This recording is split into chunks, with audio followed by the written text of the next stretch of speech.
Verdade. Imparcialidade. Começa agora o programa A Hora da Verdade. A apresentação: Carlos Frederico Gomes. Olá, amigo assinante, estamos iniciando mais um programa A Hora da Verdade na sua TV Mais, canal 15 da Multiplay. Olhe, ontem a Assembleia foi palco de uma cena grotesca, triste, e uma coisa que deve ter envergonhado os atores dessa cena. Eu fui testemunha ocular dessa lamentável ação de deputados estaduais. A Assembleia Legislativa do Estado de Ceará é o palco do contraditório, é o palco da discussão, é o palco até de discussões ríspidas. Os pensamentos não são iguais, geralmente são antagônicos, mas isso é normal na democracia. O parlamento, a palavra parlamento, vem do latim parlar, é falar, né? E falar é o que se expressa, é a maneira de se expressar um pensamento, uma ideia, uma ideologia, uma conduta, um sentimento. Isso é normal.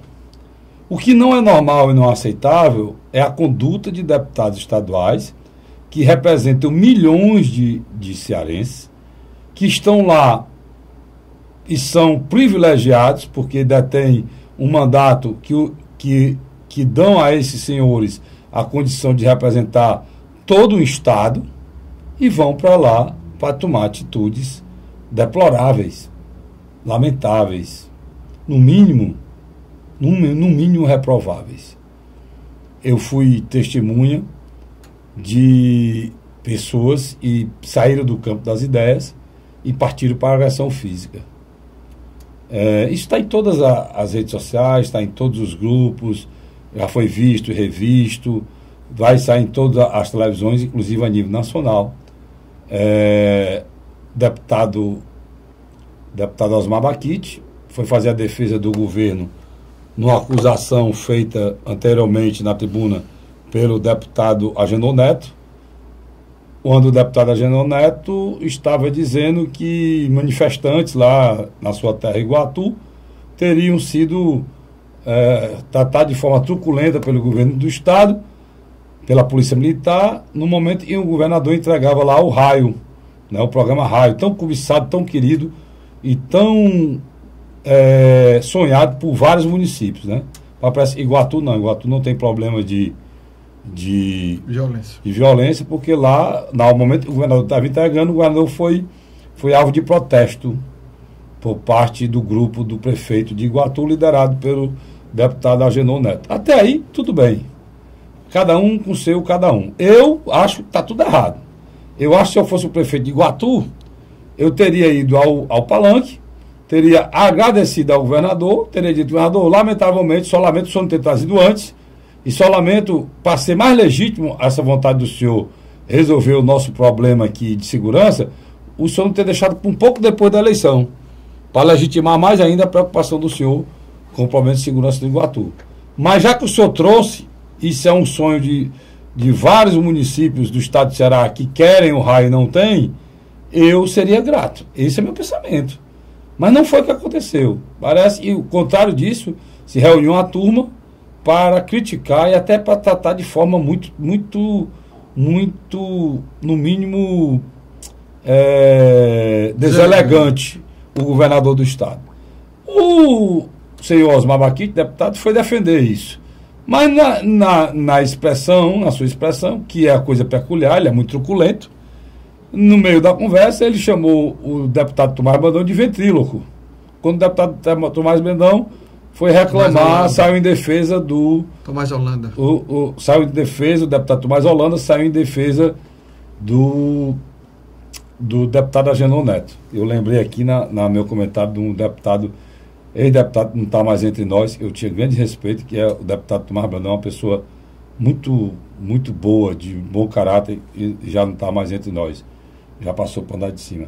Mas o deputado Tomás Holanda entrou no meio dessa discussão. Quando o deputado Osmar Baquite citava as pessoas que lá estavam nesse movimento, citou que o irmão José Quentinha, né? Eu acho que é Quentinha. É José Quentinho, eu acho. Irmão e citou que ele era irmão do deputado Agenor Neto. E daí surgiu a confusão que o deputado Osmar Marquite estaria falando. E esse Zé Quentinho era irmão do pai do deputado Agenor Neto. Tio do Agenor Neto. Tio, em vez de usar a palavra tio, usou irmão do pai. E ficou como se ele tivesse ofendido o pai do Agenor, que é um homem deficiente físico, né? Anda de cadeira de roda. E o deputado Agenor se revoltou, né? E ele e o deputado Tomás Brandão partiram para agressão física ao deputado Osmar Marquite. Iniciou-se o entreveiro, mas imediatamente foi apartado por inúmeros segurança, bombeiro, pessoas, funcionários da casa. Aquele palco, senhores, já eu estou contando a história, aquele palco é um palco para discussão. Aquilo não é um palco para MMA. Os senhores, se não querem ficar na Assembleia, vão para o UFC. Eu sei que o senhor, todos três, para mim não tem diferença nenhum dos três, todos três. Os senhores acharem que aquele palco é palco para aquela palhaçada, os senhores denigam a imagem dessa Assembleia. E os senhores têm que respeitar o cidadão cearense. No mínimo, os três devem desculpa ao povo do estado de Ceará. Porque se vocês quiserem, saiam da Assembleia, renunciem, vão, tá? O UFC está recebendo muita gente. Outra coisa também, façam mesmo quando a gente era criança. Quando a gente era criança, a gente queria brigar, dizia, vamos lá para fora. Se o senhor fizesse isso, pelo menos os senhores diziam que teriam respeito àquela casa e aquele plenário, cara. Mas nem chamar lá para fora, os senhores chamaram. Talvez porque os valentões, talvez não fossem tão valentões, que sabiam que ali tinha gente para apartar. Eu lamento profundamente e os senhores deveriam ter pensado duas vezes antes de partir para aquela... Porque realmente não houve agressão, nem na palavra nenhuma. Houve depois. Depois que partiram para a agressão, os senhores não imaginam a baixaria. Mas até então, já houve coisa muito mais grave ali. Palavras, né, inclusive de baixo calão, que nunca se partiu para a agressão. Agora, quero lembrar aos senhores que aquele parlamento tem um regimento. E eu quero lembrar à mesa que esse regimento é para ser usado. No mínimo, os deputados devem pedir desculpa ao povo cearense. Sabe por quê? Porque nós vivemos a maior seca da história do Ceará. Nós temos 500 mil desempregados. Dito agora, meio milhão de desempregados, dito agora pela última pesquisa do IBGE. Nós somos um dos estados mais pobres da federação. Nós temos um dos menores salários médios do país inteiro. É só R$ 1.200. A família brasileira vive um drama. E a família cearense vive uma tragédia. Nós somos o estado mais violento do país. Nós precisamos de homens e lute para resolver esse problema. Não que lutem numa rinha como se fossem galos. Se fossem galos. Seriam animais irracionais. O triste é ver deputados eleitos de forma racional, supostamente racionais, tomando atitude irracional. Triste, vergonhoso e imoral. Luiz, infelizmente, a gente teve que ver isso na nossa Assembleia, né? Eu acho que existe uma partidarização do debate na Assembleia total. Foi estabelecido dois lados, né? Tu falou uma coisa que eu me esqueci de falar, é importante ter falado. Porque o Luiz falou partidarização, porque os três deputados, de um lado, o deputado Oliveira, Daniel Oliveira, do PMDB também saiu em crítica ao deputado Osmar Marquite antes de vir a vir de fato. Agora o deputado Daniel Oliveira não participou dessa história, não. Ele criticou o deputado, foi o primeiro a criticar o deputado Osmar Marquite. A fala do deputado Osmar Marquite. Mas você identifica, como o Luiz identificou, são três deputados do PMDB. Contra um deputado que faz do PSD que faz parte da base. O secretário estadual voltou agora, há poucos dias. A pedido do próprio Camilo, porque acreditava-se que ele seria uma voz atuante contra as oposições. Porque é o seguinte, vamos botar aqui o exemplo do governo Lúcio Alcântara. Quantos deputados de oposição tinha? Praticamente um. Heitor Ferrer. O Heitor tem um estilo muito gentleman. O Heitor fez a oposição, bateu duro. O Heitor foi o responsável por um dos grandes desgastes do governador Cid Gomes. Vários deles, né? Vários deles. Boa lembrança, não foi um dos, não. Vários grandes desgastes do governador Cid Gomes, o responsável foi o Heitor. Aí você teve, já na última mandato de Cid Gomes, você já tinha o Heitor, tinha Eliane Novaes, tinha Fernanda Pessoa. O próprio Roberto Mesquita fazia, às vezes, um jogo de oposição ou situação, ele ia guiar também. Agora não. Agora, nessa legislatura, você tem o PMDB e seus aliados simplesmente num processo de uma discussão verbal muito mais acirrada. Houve uma perda aí que vai haver a perda do Aldir Mota, né? Uma perda muito para mim foi uma grande surpresa na casa. E vai ser uma perda substancial para a oposição. Duas, né? A própria morte do Teodoro. Agora, Luiz, eu falei isso no meu comentário que eu fiz hoje em outra rádio Corrimã, uma rádio na Rádio Cidade, fiz também na Rádio Corrimã Nossa Assunção, eu substituí um colega lá, e eu fiz um comentário que eu gostaria de lembrar aqui. Essa atitude, ela vem de uma briga, né? Ela é consequência de uma briga que parece que não tem mais fim, né? Esses aliados que se separaram, né? O governador Cid Gomes, e era aliado do senhor Eunício, o senhor Cid Gomes, aliado do senhor Eunício, os dois trocavam afagos nos palanques pelo Ceará. Trabalharam junto, um eleito senador, outro governador, e agora houve essa ruptura, e essa ruptura parece que gerou um ódio fraticida, a coisa mesmo fora do normal, dos parâmetros normais, né?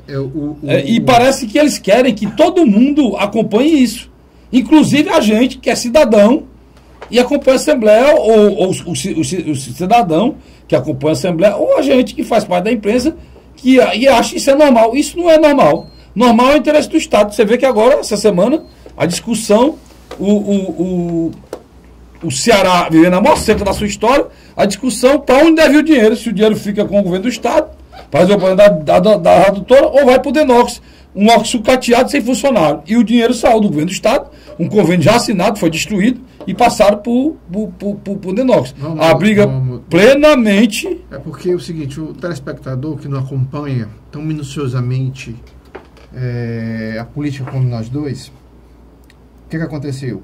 Nos últimos 15 dias, a direção do Denox caiu.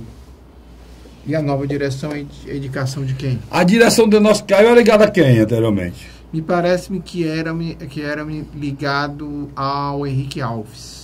Era o a nova direção caiu, indicada. A nova direção que chegou é indicada por quem? Senador Eunício Oliveira. Pronto, pois coincidentemente depois da chegada dos novos diretores, todo o recurso financeiro e vinha para o Estado de Ceará para resolver problemas de abastecimento d'água, gasto ainda abastecimento d'água no interior do Estado.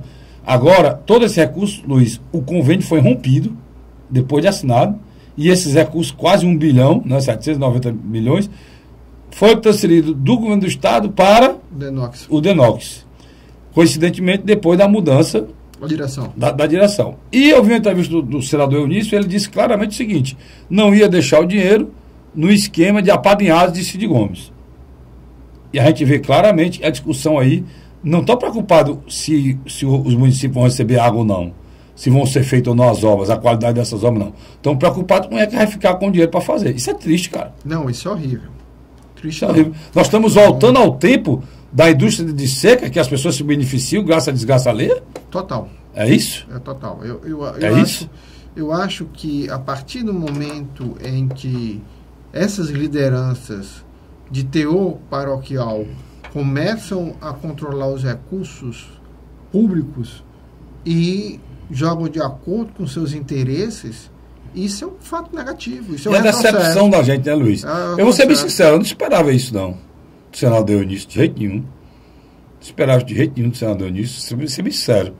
Acho que o Daniel é um cara altamente, uma grande revelação da Assembleia, um grande deputado, é sobrinho também, pode reputar ele. Quem falou isso foi Eunício Oliveira. Eu vi muito claro. E foi muito mais forte o que eu vi no rádio. Quando ele, sabe dizendo o que ele disse? Ele quis dizer que eram esquemas fraudulentos de apadrinhados do ex-governador Cid Gomes. Mas eu quero pedir licença a você. Eu posso fazer um contraponto? Pois não, pode. Eu acho que deve ser feito. Eu acho que há um contraponto aí. O que acontece? A partir do momento em que Cid Gomes e Ciro Gomes chamam Michel Temer chefe de uma quadrilha, o que aconteceu? Criou-se... Puxou para os pés o ódio. O ódio. Existe um processo de ódio aí. Agora você tocou num ponto que é interessante. Aí o Ciro chama... E graças a Deus vocês estão no programa Hora da Verdade, viu? Aqui a análise é feita da conjuntura política sem questões partidárias. Por isso, e graças a Deus, eu tenho respeito, né? Admiração de ninguém, mas respeito eu tenho, porque esse programa vai ser sempre assim. Sabe? Ele vai ser um programa honesto para a sua análise. Não é para deleite nem satisfação de nenhum poderoso, não. O senhor Ciro Gomes, você está falando, o senhor Ciro Gomes, ex-ministro, ex-governador do Estado, ele disse isso, você disse do PMDB, e agora de uma forma antagônica e totalmente inusitada, incompreensível, está apoiando aquele Pedro Paulo, que é candidato a prefeito do Rio. Paz e do Sérgio. Por isso que eu não sei como é que ódio é esse ao PMDB. Lá o homem não é do PMDB, não, Pedro Paulo. Pedro Paulo é do PMDB. Aí perde a referência da qualidade, né, cara? A vice-candidata a prefeita é Cidia Campos, que é do PDT do Rio de Janeiro. Você está entendendo aqui? A questão aqui, eu e o Luiz, e estamos tentando mostrar para você, não tem nada a ver com o partido, não. O que a gente não aceita mais, pessoal, que cansou, que o cidadão, um eleitor cansou, e a cidadania está cansando, sabe o que é? Vocês eram tudo juntos, brigaram, e agora vocês querem que a gente compre uma briga, que sabe que no final, sabe o que é que vocês estão vendendo? Muito interesse. Estão vendendo um jogo que vocês estão vendendo de uma forma muito feia, cruel, um jogo de interesse fraticida.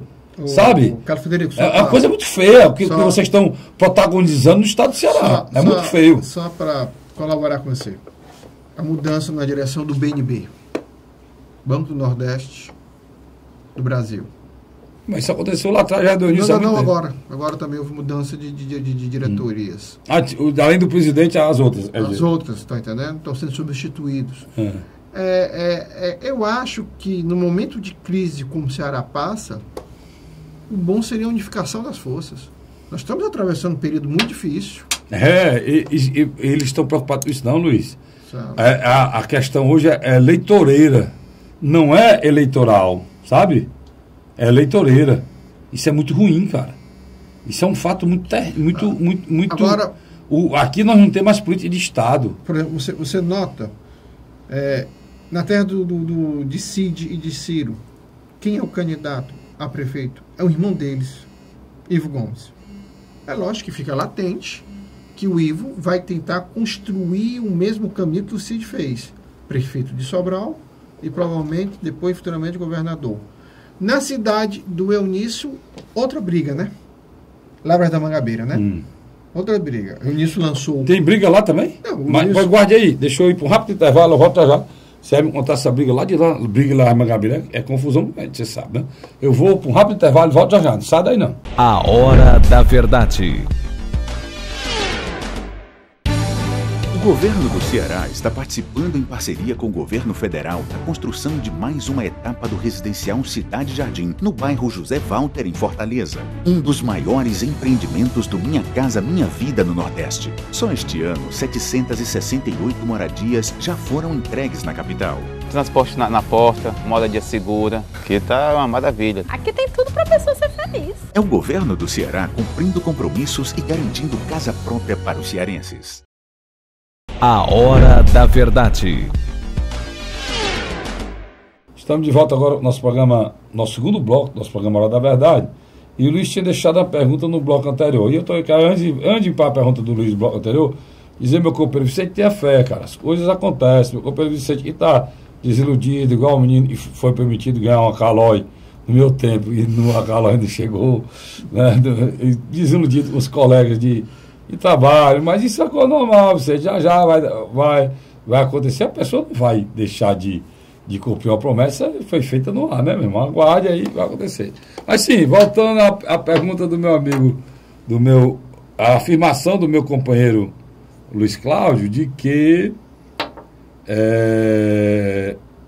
existia uma briga lá em Lavras da Mangabeira. Interessante. Eu recapitulei a você que existe um processo de acirramento em Sobral. Terrível. Muito forte mesmo. Sobral, a coisa é feia. A coisa tá, né? E você, quando desce para a região ali próximo do Cariri, Lavras da Mangabeira, também outra situação muito difícil. Tem o atual prefeito Tavinho e o senador Eunício de Oliveira lançou um sobrinho contra a atual gestão. O que é que acontece? Em Sobral, os Ferreira Gomes, os FG lá já comandam a prefeitura, né? E o senador Eunício está tentando derrotá-los na sua terra. Não é isso, Luciano? Exatamente. E tentando recuperar... Lá em Lavras da Mangabeira é o contrário. O Eunício já não comanda mais a sua terra, já perdeu. E está tentando recuperar o comando da sua terra natal, que já não está mais nas mãos da sua família. E antes era a irmã dele, era prefeita. Exatamente. de Lavras da Mangabeira. Então, o que é que acontece? O que nós assistimos naquele episódio negativo da Assembleia, isso já é um exemplo das brigas paroquiais que vão ser reproduzidas, Carlinhos. Agora tem uma coisa e tem um fato inusitado. Por exemplo, Luiz. o Tomás Holanda é candidato em Quixeramobim. Pois é, e é o candidato do PMDB em Quixeramobim, né? Eu estou querendo dizer, tem uma coisa inusitada. Você se lembra que há 2 anos atrás, cara, nós tivemos a eleição aí para governador do estado, e em que os senhores deputados estavam disputando a reeleição, Luiz, e não houve esse fato lá. Não houve essas cenas de telecrédito grotescas que eu vi lá ontem. Tá entendendo? Então eu não consegui entender. É que os ânimos estão mais Pois é, porque naquele tempo estava em jogo a sobrevivência política do deputado. Ele estava lutando pelo seu próprio mandato e não houve isso. Tem cidades que a temperatura vai ficar alta. Vamos dar outra cidade aqui, provavelmente, Tauá. Tauá, de qualquer maneira... O adversário lá da prefeita Patrícia é indicado pelo o deputado, e não era para ser deputado, né? O deputado do líder do PMDB. O Aldic, né? O Aldic, porque o Aldic, se os votos do Rochinha tivessem sido contados desde o início, como o Supremo Tribunal Federal disse que era para ser contado, ele não teria nem sido diplomado como deputado, teria sido diplomado como suplente. Eu não consigo entender essas coisas nesse país, sabe? A justiça, ela é terrível. Ela desqualifica até um mandato. Né, Luiz? É coisa muito séria. E lá, o deputado Aldic, né? E não é deputado mais, né? Porque já sai a solução. E nunca foi deputado, na realidade ele era o primeiro suplente, né? Do PMDB. O PMDB não tinha essa cadeira que ele ainda tem hoje, era uma cadeira a menos, então ele era o primeiro suplente, né? O deputado Aldic lançou um candidato lá que você acha que a temperatura vai subir. Vai subir. Logo vizinho também tem Parambu, terra de Genesias Noronha, que também eu acredito que também vai... rapaz, inclusive o deputado Genesias Noronha pediu ajuda até lá em Brasília, não foi? Foi? Pediu ajuda lá em Brasília, inclusive para o presidente da Câmara, para a questão da violência lá na sua região. Na sua região. Quer dizer, já houve o atentado contra o vice-prefeito eu dei o branco aqui agora. Não foi de quarta-feira, de terça para quarta. E houve a morte daquele policial civil que era candidato a vereador. Também isso tudo nessa semana. Você nota os ânimos estão fora do normal, né, Luiz? Granja vai ser interessante. Uma tia e um sobrinho. Granja é a mãe do deputado Goni Arruda contra o sobrinho Romeu Edgrey, né? Não. Romeu Edgrey. Quer dizer, você nota que o clima... Calcaia também não vai ser tranquilo. Calcaia já houve assassinato de um motorista de um motorista de um carro de som de um dos candidatos. Dizem, e já por ação do PCC, né? Já Maracanã também eu acredito que lá na frente vamos ter acirramento do debate. Também não vai ser tranquilo. Aí vem um grande questionamento. Crato também eu acho que a tendência também... Porque a campanha é curta, Carlos Frederico. Como a campanha é muito curta, poucos debates, pouco dinheiro. Está todo mundo muito nervoso, falta de dinheiro, Luiz. Falta de dinheiro. Então, os ataques verbais, eu acho que eles tendem a aumentar e isso pode refletir, tá entendendo? Na Assembleia. Não só na Assembleia, como nas câmaras municipais. Agora, Luiz, eu acho engraçado vocês não pararem para pensar, senhores deputados, né? Trabalho o esforço que a mesa diretora faz, né? E o presidente da casa faz, deputado Zezinho, para mostrar um nível, os últimos presidentes têm feito para que a Assembleia tenha todas as condições. Olha, todas as condições. O Duquinha, que é membro da mesa, sempre que faz o papel de conduzir a sessão. Cumpre a risca. O regimento. E é um homem democrático, ele abre espaço para a situação da oposição. E aí você vê, você não tem ideia. Toda a estrutura que um deputado necessita para trabalhar, a Assembleia disponibiliza. Agora, deixa eu só... E só para terminar, Luiz, e isso é uma estrutura, a cobertura de imprensa, rádio, televisão, site, jornais, revista, panfletos, tudo na divulgação dos senhores deputados. Certo? Além de estrutura de carro, de estrutura da própria Assembleia, da estrutura de gabinetes, no plenário, do gabinete do deputado. Hoje tudo isso na mão. E mas as hoje pessoas... está difícil. Hoje está mais difícil, porque, por exemplo, há 20 anos atrás, se a gente visse um debate desse, não tinha problema. Não tinha TV Assembleia, não tinha um celular com câmera, era muito difícil.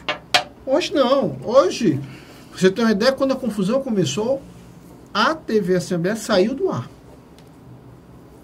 Mas tem vídeos aí em todo canto. Tem tudo, as pessoas gravaram. Todo mundo celular na mão.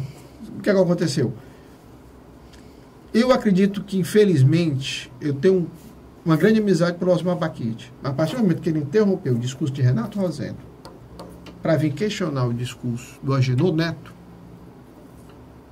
sem necessidade naquele momento, acho que ele criou um mal-estar que ele também não calculou que ia terminar naquela ele precisa, no caso, ele necessita ter mais cuidado com as palavras, né? Os ânimos são diferentes. E também até justificava a atitude do... Justificava nenhuma, nenhum dos três. Mas eu estou dizendo, o acirramento dos ânimos, quando o Agenor achou que ele estava se referindo ao pai dele de uma forma ofensiva. Na realidade, ele estava dizendo que o cara que estava conduzindo e organizando os protestos contra o governador era irmão do pai do deputado Agenor. Iguatu, por natureza, é uma política meio violenta também. É muito violenta internamente. Eu tive lá para dar uma palestra há menos de um mês, Carlinhos. A gente nota os ânimos nas ruas. Um mês antes das convenções, eu já notei que era meio... Luiz, a situação do nosso país é a disputa do poder, né, Luiz? Não é nem a disputa do poder, não. Vamos ser muito mais... Nosso programa aqui é emblemático, e é isso mesmo, é a disputa da grana, né, Luiz? Dos recursos públicos. Dos recursos públicos. O fato é esse mesmo. Esse aqui é o grande mote, o grande problema desse país. Os políticos, eles confundem o dinheiro público com o privado, né? Eles confundem. E os grupos políticos, muitas vezes, grandes políticos não são eleitos, ou não conseguem ser eleitos, e não embarcam nessa coisa de que, aí no interior do Estado, eles querem que as pessoas embarquem, né? Que é aquela coisa de que fazer um grupo para dominar a prefeitura, para tomar conta dos recursos da prefeitura, né, Luiz? Sem dúvida, sem dúvida. Outra cidade também que deverá pegar fogo, Santa Quitéria. Que historicamente também tem grupos de oposição em situação bem definida. No interior, quase sempre, que você conhece bem. Eu só não concordo com um bem definido. Lá a coisa não está bem definida, não. Lá a coisa está mal definida. Não, estou dizendo bem definido. Você tem um grupo do poder e tem um grupo na oposição. Que às vezes se divide em dois grupos. Pois é, aí tem. Para você ver como uma coisa lá está complicada, para você ter ideia. Um ex-prefeito, que era adversário do prefeito e perdeu para o prefeito, virou vice do prefeito atual, né? É sério? É, o ex-prefeito Chaga Mesquita, hoje é o vice do candidato... Do atual prefeito? Do atual prefeito Fabiano, é candidato à reeleição. Tomás Figueiredo. O ex-prefeito Tomás Figueiredo, hoje, o vice do ex-prefeito Tomás Figueiredo, era o vice do Fabiano Lobo. Que loucura, cara. É. O vice, é o vice atualmente, e é candidato a vice noutra chapa. Mesma coisa que o Galdês Luceno. O Galdês Luceno aqui, né? E correndo por fora tem uma candidatura do empresário Marcelo, né? E é fora esse eixo de disputa que existe há muito tempo. Então a candidatura do PSOL, né? E a candidatura do Marcelo, que é a novidade lá nesse processo eleitoral. É o novo. É o novo lá nesse processo eleitoral.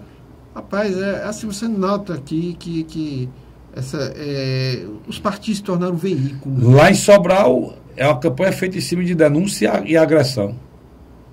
Todo dia uma denúncia nova, todo dia uma agressão nova, envolvendo corrupção, envolvendo destruição de pessoas, envolvendo o caráter pessoal, na vida pessoal das pessoas. A má reputação, né? Tocando na vida pessoal do ser humano, como se pudesse ser feito isso, inclusive a própria imprensa fazendo. Né? É pesado, né? A situação do Estado parece e está muito boa. Né? Cada dia que passa, Luiz, a classe política enoja mais a população. E parece que eles não sabem disso. Né? Parece que eles não entendem isso. Né? Eu acho que esse debate negativo, por isso que esse debate negativo acaba criando fenômenos como Jair Bolsonaro. A gente falando de divisão, mas em todo o Estado, eu me lembrei de Massapê. Massapê é um sobrinho contra um tio, né?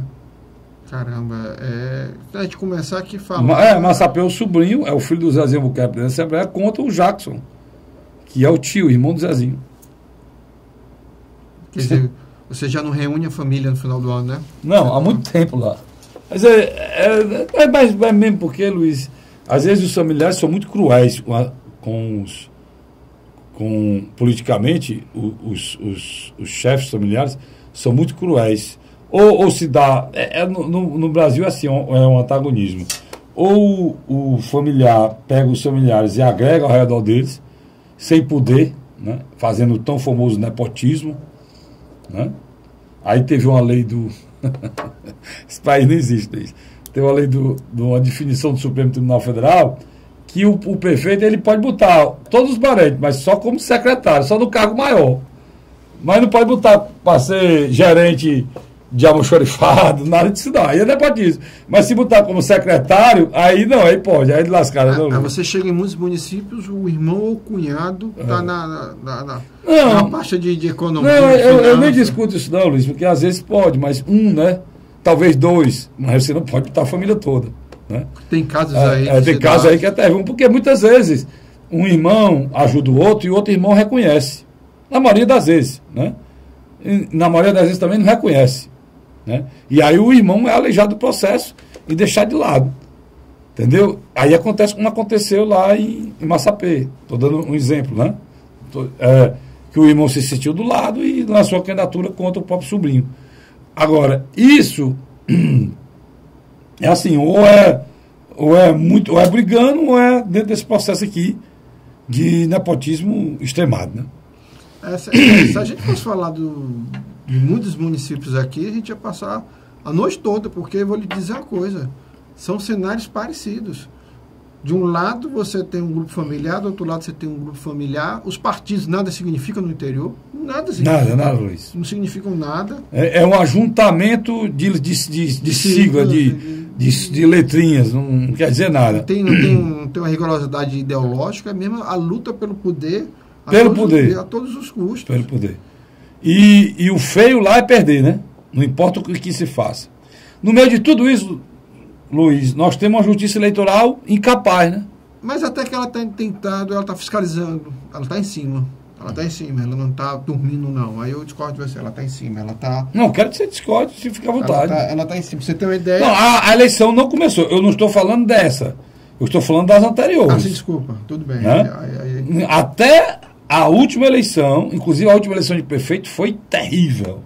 A compra de voto foi desvairada. tá certo? A esculhambação reinou no interior do Estado. Não sei se essa eleição vai ser do mesmo jeito. Vai ser judicializado. O Luiz está dizendo que nessa eleição vai ser judicializado. Não tem dinheiro. Se não tiver dinheiro... Por isso que o que vai acontecer... Essa reima toda aí. Por exemplo, você comete um erro, meu amigo, a outra coligação, o outro candidato chega e entra com processo no Tribunal Superior Eleitoral, no Tribunal Regional Eleitoral, e vão lá lhe fiscalizar. E quando eles acharem o erro, meu amigo... Dizem os peritos em campanha eleitoral, você sabe qual é o maior problema que vai acontecer, Carlos Frederico? Prestação de conta. Né? Porque os tetos são baixos. Os tetos das candidaturas, tanto para prefeito como para vereador. Só é alto aqui em Fortaleza, né? Mas um alto que nós também, eu não sei se é tão alto assim, não. O Vicente está avisando a gente aí que está perto de terminar, né? E nós vamos para um rápido intervalo e a gente volta já. Não sai daí não, viu? Para a gente falar aqui do debate que houve em Fortaleza e falar também das pesquisas, tá? Não sai daí não, vamos falar só de eleições de Fortaleza no próximo bloco. A Hora da Verdade. O governo do Ceará está participando em parceria com o governo federal da construção de mais uma etapa do residencial Cidade Jardim, no bairro José Walter, em Fortaleza. Um dos maiores empreendimentos do Minha Casa Minha Vida no Nordeste. Só este ano, 768 moradias já foram entregues na capital. Transporte na porta, moradia segura, que tá uma maravilha. Aqui tem tudo pra pessoa ser feliz. É o governo do Ceará cumprindo compromissos e garantindo casa própria para os cearenses. A Hora da Verdade. Estamos de volta agora com o terceiro e último bloco do nosso programa Hora da Verdade. Dizer, meu amigo Vicente, tem uma musiquinha que eu vi aí dos candidatos que eu vou cantar para você ficar satisfeito. Pelo que eu vi aqui do Luiz, não fique igual esse menino do Buchão que não recebeu a calói. Vai dar tudo certo, viu? Vai dar tudo certo. Já ouviu essa música, Zé? Era o candidato do Partido Social Cristão. Era evangélico, né, o candidato? Pois é, vai dar tudo certo. Tenha fé, Vicente. Não perca a fé. Não perca a fé, irmão, viu? Vai dar tudo certo. O rapaz está analisando aqui. Inclusive, você vai poder aquele casamento, aquele palitozinho de risquinha, celular novão, grandão, quase o tamanho dessa folha de papel aqui, é o celular bandeja chamado, né?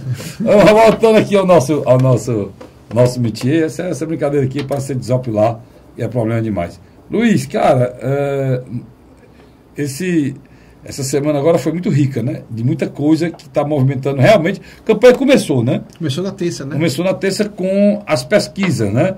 Nós tivemos uma pesquisa, o Povo Datafolha, e uma pesquisa Ibope, Verdes Mares, Grupo Verdes Mares de Comunicação. Me faça uma avaliação dessas duas pesquisas e para se concorda com a minha. É o seguinte, todas as... Você lembra os números? Sim. Pois embora para Datafolha, foi a primeira. Roberto Cláudio, 27. Pronto. RC, 27. Muita gente dizia... Alguns analistas políticos aqui são meio loucos, diziam que o Roberto Cláudio era o terceiro ou quarto, né? Na primeira pesquisa ele liderava. Quer que atribua essa loucura, Luiz? Eu acredito a intenção de que o que eles desejam se torne realidade, né? O Moroni aqui na vice forçou isso aqui? Não. Contribuiu para esse 27? Não. Eu acredito que não. Ainda vem esse crescimento do Moroni? Não, o crescimento aí eu acho que é muito mais fruto de um trabalho que o Roberto Cláudio tinha feito nos últimos dias, que era permitido ele inaugurar obras, e que também o marketing da Prefeitura de Fortaleza deu uma melhorada em matéria publicitária. Eu acho que ele deu essa alavancada. Ele já estava com isso. Capitão? No Datafolha, o capitão tem 20%. É o que espera. O capitão não é conhecido ainda, pode crescer, a rejeição é baixa. Eu achei que ele deveria ter dado uma queda com a ida do Moroni para visto do Roberto Cláudio. Não transpareceu. 17. Luziane 17. Luziane é surpresa, né? Sem dúvida. Surpresa. Bem avaliada, praticamente no empate técnico aqui. Que a pesquisa tem 3 pontos percentuais. O que é ruim para ela é a taxa de rejeição mais alta de todos, né? Mas se você for por essa análise... O Roberto Cláudio também é alta a rejeição do Roberto Cláudio. Se for por essa análise, o Roberto Cláudio tem 27. Se ele cair 3%, ele vai para 24%. Se você jogar o Capitão Wagner 3% acima, vai para 23%, também seria empate técnico. Então você vê que é muito relativo, próximo. é muito próximo. Heitor 9%. Aí foi uma decepção para você? Foi. Para todo mundo, né? Foi. O Heitor, há bem pouco tempo atrás, nas pesquisas, liderava as pesquisas. Mas eu tenho uma teoria sobre o Heitor Ferrer. Eu acho que a candidatura do Heitor Ferrer é muito difícil de você mensurar. Por quê? Porque a parte do eleitorado forte do Heitor Ferrer é as pessoas que têm nível universitário e as pessoas que ganham de 10 salários mínimos para cima. O que acontece? Quando o Datafolha e o Ibope pegam a partir dos dados do IBGE, esses dois grupos são minoritários em Fortaleza. Deixa eu explicar o que a Curi está dizendo, para você entender. A pesquisa ela é quantitativa e qualitativa. Onde a gente fala em qualitativa, você estratifica o entrevistado. Então, nessa estratificação, você estratifica muitas vezes por condição econômica. E o eleitor do Heitor, pelo que o Luiz está querendo dizer aqui, é o que foi menos pesquisado. É isso? Exatamente. Pela própria condição da cidade. Que a nossa cidade é uma pirâmide. Né? É uma pirâmide. Embaixo está as pessoas que é larga, que é a grande maioria, está as pessoas mais pobres. Que ganham entre 0 a 2 salários mínimos. E as pessoas mais abastadas, com mais conhecimento, um maior grau de conhecimento, são os que ganham acima de 10 salários mínimos. E poucas pessoas. São poucas pessoas. E aí está o grande filão. O filão do eleitorado do Heitor. É isso, Luiz? Talvez numa pesquisa mais abrangente e não seja limitada a 800 pessoas, né, Luiz? Mais difícil. A pesquisa limitada a 2.000 pessoas. Aí talvez você chegue aproximadamente assim no número exato. Vou dar um exemplo. No final do segundo turno de 2012, tanto o Ibope como o Datafolha fecharam o Heitor com 14%. E ele terminou com 21%. Pois é. É porque ninguém consegue captar, né? Mesmo porque você faz uma pesquisa, você vai numa casa, você chega numa casa, bate na porta da casa e a casa num quarteirão, você faz um quarteirão inteiro. Agora, você não sobe num prédio onde tem milhares, onde tem centenas de pessoas, aqui na Aldeota, onde está a classe média, principalmente, né? No Dionísio Torres, a Aldeota, Vajota, e você... A pesquisa feita, quem é que soube em prédio? A segurança nem deixa, Luiz. Você pega, por exemplo, a questão... Você vê como a coisa é complicada, né? Você pega a questão educacional. Você tem um cara de nível superior que ele ganha entre 2 e 5 salários mínimos. É interessante. Ele já pensa mais parecido com o cara que ganha 10 salários mínimos do que o cara que ganha 0 a 2 salários mínimos. Por quê? Esse cara que ganha aqui de 2 a 5 salários mínimos, como ele já terminou a faculdade, como ele terminou a faculdade... Talvez o pai ganhe isso, né? Talvez a família ganhe isso. Ele começou a ganhar para terminar a faculdade, agora está iniciando. Então, ele tem um pensamento muito mais refinado. Então, ele pensa mais parecido com o que a classe média alta age. Então, o que acontece? O Heitor, na minha avaliação, é uma incógnita. Ele pode ter, na minha avaliação, os 9 mesmo, a pesquisa pode estar errado, ou ele pode estar na casa dos 14. Vamos supor, se ele esteja na casa dos 13 a 14, botando um pouco mais para cima, teoricamente, ele puxaria ou o Capitão Wagner, ou a Luziane, ou o próprio Roberto Cláudio para baixo, né? O Ronaldo Martins. Ronaldo Martins, me parece que ele, se sabe bem, ele pontuou, tirou, me parece que 2% a 3%. Os outros candidatos variam entre 4% a 3%. O caso, o Tim Gomes e o João Alfredo fizeram um ponto percentual. Fizeram. O único que não pontuou foi o Gonzaga. Um ponto percentual e o João Alfredo, 1 ponto percentual. Aqui, eu acho que foram candidaturas que surgiram de última hora e não estavam... O eleitor ainda não sabe que são candidatos. Porque aí, no caso, é estimulada. É quando você apresenta a ele o nome dos candidatos, tá entendendo? E o que acontece? É isso que você falou. Foram candidaturas mais recentes em relação aos outros 4 lá de cima, que já foram candidatos. Aqui foi prefeito, aqui foi ele está na mídia direto, a candidatura, mais de um ano se fala do capitão, a Luziane é ex-prefeita, e o Heitor foi candidato na eleição passada, todo mundo sabe que seria de novo, né? Mudou até de partido para ser, né? Essas outras candidaturas surgiram mais no final. O pastor Ronaldo pontuou também, o Gonzaga não pontuou. Não pontuou. Isso aqui no Datafolha. No Datafolha. No Ibope, houve uma mudança... Muito pouco. O Roberto Cláudio com 29, o Capitão Wagner 21. A Luziane repetiu os 17. O Heitor repetiu os 9. O Ronaldo foi para 4 aqui. Melhorou o Ronaldo aqui. O Tim Gomes e o João Alfredo 1. E o Gonzaga não pontuou. Então, essa foi a pesquisa. Essas foram as pesquisas. Foram as duas pesquisas que daqui para frente nós vamos trabalhar essas nuvens, porque isso aqui é coisa de momento, viu? Isso aqui é coisa de momento. Pesquisa é o retrato daquele momento, daquele instante do eleitorado. Isso muda igual nuvem no céu, né? Lembre-se disso. Os dois candidatos com maior rejeição é Luziane e Roberto Cláudio. É natural o poder dar esse desgaste, tá, Luiz? Todos os dois já foram. A Luziane já foi administradora da. E a menor rejeição é do Heitor, né? Dele do Capitão Wagner. Não, do Capitão Wagner é alta ainda a rejeição. Nem tanto. É 20, a do Heitor é 11, cara. Mas uma parte da rejeição do Capitão Wagner, você vai tomar um susto. Sabe por quê? Desconhecimento de uma parte da população. Mas é natural, porque também ele nunca foi candidato a prefeito. Ele não tem um recall da candidatura a prefeito. Como o Tim Gomes não tem, como o João Alfredo. João Alfredo era para ter, né? Com certeza. Mas o João Alfredo foi candidato a prefeito? Não, governador. A governador. O João Alfredo sim era para ter. O Tim Gomes não. O Tim Gomes nunca foi candidato majoritário a titular. Ele foi o vice, né? A majoritária a primeira vez, né? O João Alfredo era para ter esse recall. O João Alfredo chegou a ser um dos deputados federais mais bem votados em Fortaleza e no estado justamente por conta do recall da eleição de governador. Exatamente. Carlinhos, o que a gente sente aí é o seguinte... Vamos para o debate. Eu acho que era 5... De um por um, para ser rápido. Vamos aqui, o nosso companheiro já está feliz, vai dar tudo certo. Nós temos alguns minutos ainda, né? Nós estamos... São 6, né? Nós temos aproximadamente 5 minutos para terminar o programa. E eu queria... Dá para fazer análise, Luiz, do desempenho no debate 1 a 1, não dá? Dá, vamos lá. Vamos começar de baixo para cima, porque vamos dizer logo que João Alfredo e Gonzaga não participaram, porque eles não tinham condições de passar o debate, porque não tem o número de deputados necessário para que haja imposição à imprensa a convidar.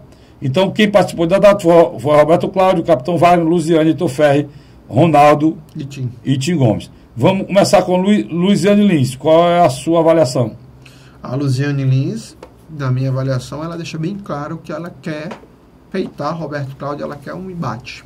Ela quer polarizar. E isso é inteligente. Acho que ela não tem outro caminho. Isso é inteligente, porque não é que ela parte para cima do debate, ela está buscando a polarização, que o eleitor fique entre os dois lados, né? Ela não tem dinheiro. Ela quer ir para o segundo turno, né? Ela não tem dinheiro. Muito pouca militância. Porque essa campanha dela, ela não tem dinheiro para contratar ativista. Ela vai contar mesmo só com os militantes. Isso é um fato, Luiz. Na hora que eu passei lá em frente ao comitê dela? Não. Em frente ao debate, mais cedo, não sei se chegou depois. Eu passei por volta lá de aproximadamente 12h30, né? Próximo de começar o debate. Eu vi bandeiras do Roberto Cláudio, eu vi muita bandeira do Ronaldo Martins, vi muita bandeira, uma quantidade razoável de bandeira do Heitor Ferri, muito pouca do Capitão, acho que eu nem vi do Capitão, mas não. Você sabe que quem é que se notabilizava pela militância de bandeira? Era o PT, né? Era. E praticamente eu não vi da Luziane lá. Mas é muito notório que ela vai forçar esse enfrentamento. Você teve um Capitão Wagner que, para mim, teve uma boa estreia no debate. Foi, mas ele está muito light, né? Muito light. Ele já não partiu para isso aí. Eu acho que o Capitão Wagner está procurando, como ele é um novato, ele é um novato nesse aspecto, ele é um novato. Ele está procurando ver como é que vai ficar nos próximos dias esse duelo pessoal entre Luziane e Roberto. Porque o Roberto Cláudio tem interesse também em duelar com o Luziane. Porque o Roberto Cláudio quer dizer que em 4 anos ele fez mais do que os últimos 4 anos de Luciane Lins. E nesse debate ele foi muito forte em relação a isso. Ele é bom de debate. Ele foi muito forte, muito forte em relação a isso. Muito respeito, mas muito enfático, incisivo. Eu achei ele muito preparado. Eu também. A mesma impressão. Ele tinha os dados a mesma impressão. Eu acho que os outros candidatos, o Heitor, ele foi forte em algumas coisas, né? É o franco atirador. Poderia ter sido mais. O Ronaldo também, qual é a sua avaliação? O Ronaldo, para mim, desde o princípio, eu tenho dito para você que é uma candidatura bem organizada. Apesar de ele não ter montado a coligação, ele já começa a mostrar que tem capacidade de ir para a rua. E tem um discurso que ele tenta atrair o eleitor de centro-direita conservador. Ele tem bandeiras... Não, isso aí deixou claro. Quando ele enfatizou Guarda Municipal Armada, enfatizou e deixou muito claro isso, né? O pensamento mais conservador. E o deputado Tim Gomes? Você nota que o pastor Ronaldo Martins ele trabalha com a perspectiva de pesquisa qualitativa e quantitativa. Ele sabe. O deputado Tim Gomes? Eu acho que o Tim, de alguma maneira, ele tem vontade de fazer o papel de antagônico a Roberto Cláudio, principalmente na região da periferia. E eu acho que ele não conseguiu ainda aí um espaço para ocupar esse espaço. Para encaixar. A questão da diferença entre o que é feito na aldeota e adjacência e o que é feito na periferia, eu acho que ele não conseguiu. Eu acho que precisa um trabalho mais forte lá da assessoria, né? Com certeza. Para que possa vender essa imagem. O Heitor precisa também ser mais enfático no que ele... Eu acho o Heitor muito solitário. Eu também acho. A assessoria também deixando muito a desejar. Eu acho que o Heitor iniciou essa campanha muito solitária. Eu acho que o Heitor tem passado essa imagem de que é o general de um exército só. Isso não é bom. Isso não é bom de jeito nenhum. Eu acho que no debate ele oscilou momentos bons, porque ele conhece, ele é um parlamentar de quase 30 anos, ele sabe usar bem a tribuna.